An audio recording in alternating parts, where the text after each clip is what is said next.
Dahil magpapasko, subukan natin gumawa ng tuna, macaron. Hindi po ito sponsored. Pero baka sakali lang naman.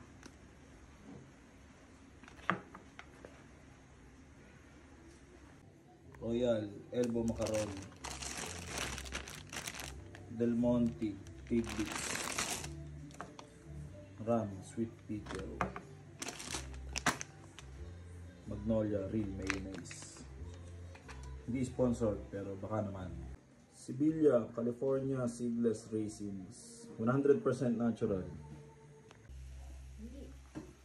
Gabi tayo matatapos pag diligbit ka ng konti sa loob.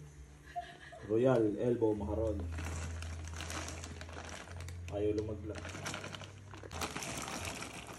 Yun, nailagay dito.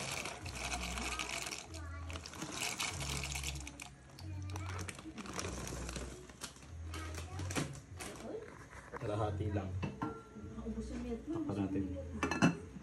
Check lang natin. Baka nagdidikit-dikit na, halu-haluin lang natin. Iwain natin yung mga sibuyas.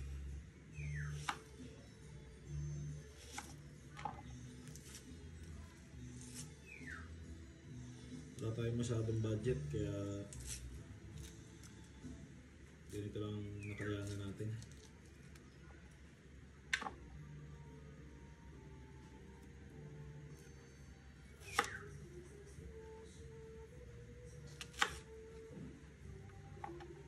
Lalagay natin dito.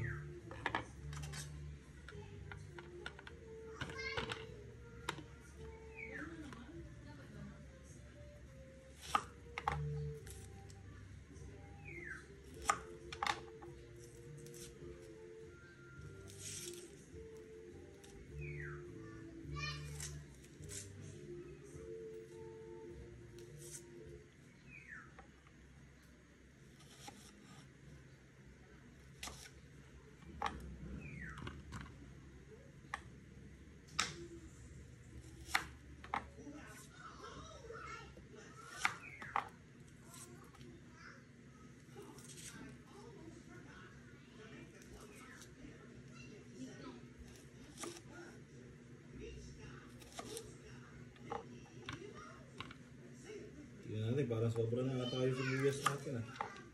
Okay naman, para sa bisita naman to.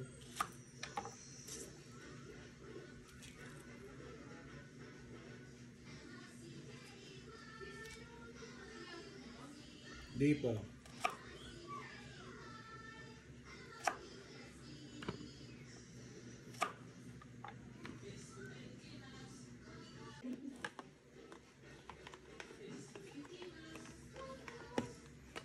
Di ata kaya.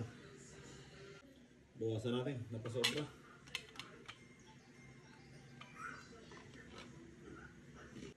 Kumuha tayo ng mangkok. Pickles naman. Yung pasas naman, konti lang. Del Monte Tidbits. Di-drain muna natin.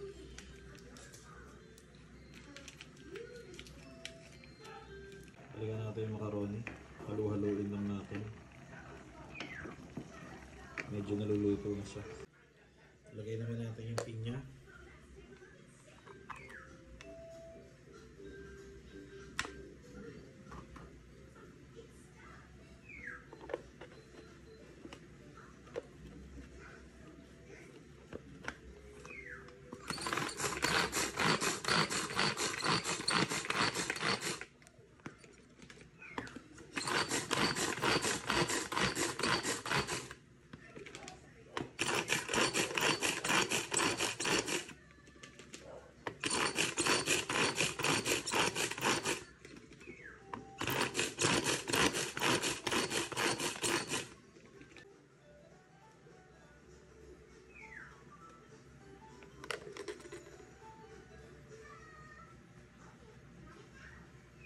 Hugasan na natin yung ginamit natin.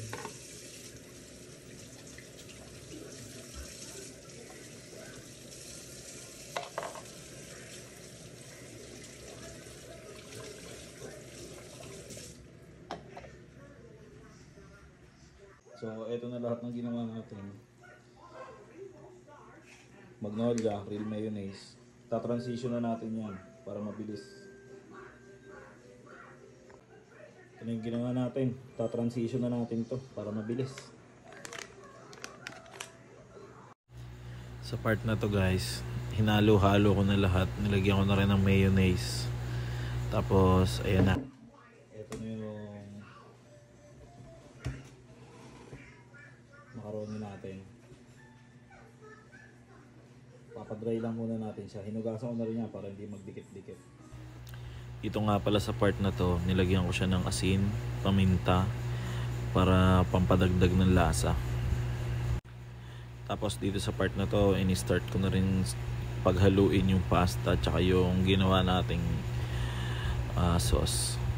At dinagdagan ko nga pala to ng carrots para masustansya siya. Ayan, kita nyo naman. Pero tinatransition pa rin natin to para mabilis lang. At plating na tayo guys. Ito guys, nilagyan ko siya ng apple na garnish. Ayan, ang sarap niya tignan, diba guys? Maraming salamat sa lahat ng nanood. At Merry Christmas. Sana nakatulong tong video na to sa Noche Buena nyo. Pwede nyo rin to gawin sa sa Medianoche sa New Year.